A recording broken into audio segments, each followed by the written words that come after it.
ఈ వాక్యాన్ని చదువుకుందాం.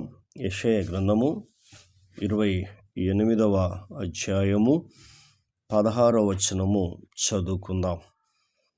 ప్రభువగు యెహోవా ఇలాగును సెలవిచ్చుచున్నాడు, సీయోనులో పునాదిగా రాతిని వేసిన వాడును నేనే. అది పరిశోధింపబడిన రాయి, అమూల్యమైన తలరాయి, బహు స్థిరమైన పునాది అయిన మూలరాయి అయి ఉన్నది. విశ్వసించువాడు కలవర పడడు. దేవునికి స్తుతి మహిమ కలుగునుగాక. మన రక్షకుడు, మన కాపరి, మన స్నేహితుడు, మన కొరకు మానవుడిగా పుట్టిన దేవాది దేవునికి కృతజ్ఞతలు, స్తుతులు, స్తోత్రములు నిరంతరము కలుగునుగాక. ఆమేన్, ఆమేన్. ఎంత అద్భుతమైన మాటలో ఇక్కడ కనబడుతూ ఉన్నాయి. దేవుడు సెలవిచ్చి ఉన్నాడు. ఏమనంటే, సీయోనులో పునాది రాతిని వేసిన వాడు నేనే అంటున్నాడు. దేవుడే. అది పరిశోధింపబడిన రాయి, అంటే పరిశోధించబడ్డ రాయి అంటున్నాడు. ఇప్పుడు చూడండి, కొన్ని రాళ్ళు పరిశోధించబడ్డ రాళ్ళు ఉంటాయి. వాటికి గుర్తింపు ఉంటుంది, వాటికి విలువలు ఉంటాయి. కాబట్టి పరిశోధింపబడిన రాయి అని చెప్తారు. రెండవది, మూడవది చెప్తున్నాడు అమూల్యమైన తలరాయి. అమూల్యమైన తలరాయి అంటున్నాడు. ఈ రాయింది అమూల్యమైన తలరాయి అంటున్నాడు.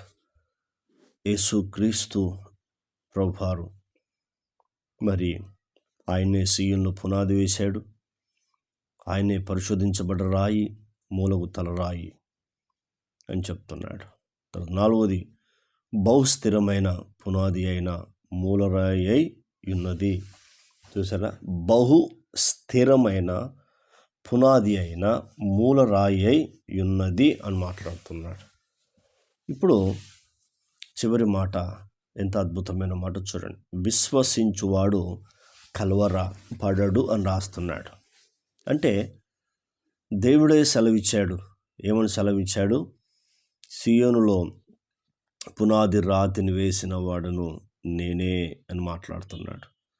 అంటే ఇప్పుడు యేసు క్రీస్తును విశ్వసించావనుకో, యేసు క్రీస్తును విశ్వసించి ఆయన మీద ఆధారపడుతున్నప్పుడు నీవు ఏ విషయంలో కలవరపడవు. గుర్తుంచుకో, ఏ విషయంలో కూడా కలవరపడవు.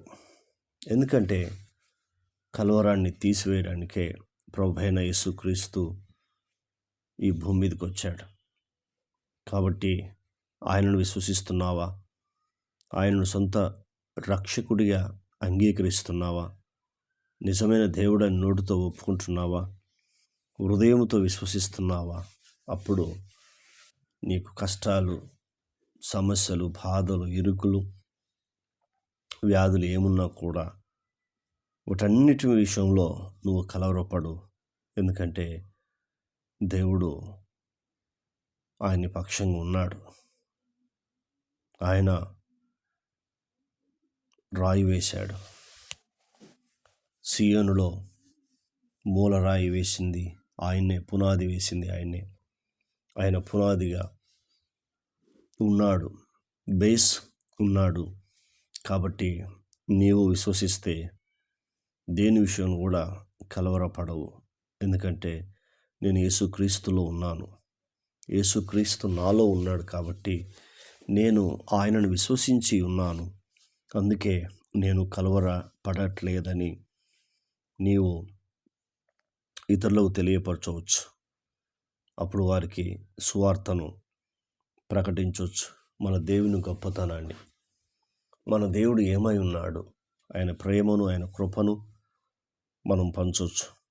అందుకే దేవుని వాక్యం చెప్తుంది, విశ్వసించువాడు ఏం కాడంటే కలవర పడడు అని మాట్లాడుతున్నాడు.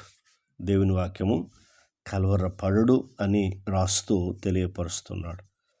ఎందుకు కలవరపడమంటే, నీవు ఆయనను విశ్వసించావు కాబట్టి, ఆయన మీద విశ్వాసం ఉంచావు కాబట్టి ఆయన అద్భుతము చేయబోతాడు. ఆశ్చర్య కార్యాలు ఆయన చేస్తాడు. నీ పక్షంగా అద్భుతాలు చేసే దేవుడు, ఆశ్చర్య కార్యాలు, సూచక క్రియలు, మహత్ కార్యాలు చేసే దేవుణ్ణి మనం కలిగి ఉన్నాం. మనము ధన్యులము అని పరిశుద్ధమైన గ్రంథము తెలియపరుస్తూ ఉంది.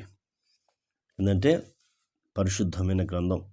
కాబట్టి ఇక్కడ రోమీయులకు రాసిన పత్రిక 10వ అధ్యాయము 11వ వచనము ఈ రీతిగా వ్రాయబడింది.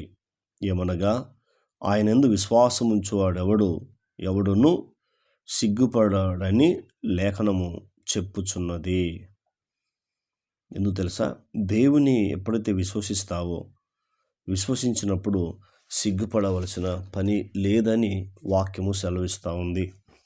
ఎందుకు అంటే, దేవుడు ఐశ్వర్యవంతుడై ఉన్నాడు అని బైబిల్ సెలవిస్తూ ఉంది. విశ్వసించినప్పుడు 12వ వచనంలో, నీవు ప్రార్థిస్తున్నప్పుడు నీ ఎడల ఏం చేస్తాడో రాస్తా ఉన్నాడు. తనకు ప్రార్థన చేయవారందరి ఎడల కృప చూపుటకు ఐశ్వర్యవంతుడై ఉన్నాడు. విశ్వసించే వ్యక్తి ఏం చేస్తాడు? కలవరపడడు, ప్రభు మీద ఆధారపడతాడు, ప్రార్థన చేస్తాడు. ప్రార్థన చేసినప్పుడు దేవుని యొక్క కృపను, దేవుడిచ్చే ఐశ్వర్యాన్ని పొందుకుంటూ ఉంటాడు. కాబట్టి నీవు యేసుక్రీస్తును విశ్వసిస్తున్నావా? విశ్వసిస్తే కలవరపడవు. దేవుని వాక్యం చెప్తుంది, ఏ విషయంలో కూడా కలవరపడవు. మరి ఒకసారి ఆలోచన చేద్దాం, తీర్మానం చేసుకుందాం. విశ్వసించేవాడు కలవరపడని ఆయన మనతో వాగ్దానం చేశాడు. ఈ వాగ్దానం పొందుకుందాం. కన్న తండ్రి, నీకు వందనాలు. విన్న మాటలు బట్టి మీకు స్తుతి కలుగును గాక, మీకు మహిమ కలుగును గాక అని అడుగుచున్నాం. ఈ మాటలు దుష్టతకు పోకుండా సహాయం చేయమని అడుగుచున్నాం. తండ్రి, నీకు వందనాలు. సీయోనులో పునాది రాయి వేసినవాడు నేనే అని మీరు మాట్లాడారు. మిమ్మల్ని విశ్వసించే ఏ వ్యక్తి అయినా కలవరపడడు అని చెప్పావు. అందుకే నీకు స్తోత్రాలు. కలవరపడకుండా సహాయం చేయమని అడుగుచున్నాం. తండ్రి, నీకు వందనాలు. మా ప్రార్థన విన్నందుకు వందనాలు. జవాబు మీరు అనుగ్రహించినందుకు మీకు కృతజ్ఞతలు, స్తోత్రములు, వందనములు చెల్లిస్తూ యేసుక్రీస్తు నామంలో పొంది ఉన్నాం తండ్రి. ఆమెన్. దేవుడు మనందరిని దీవించి ఆశీర్వదించును గాక. Amen, amen, amen.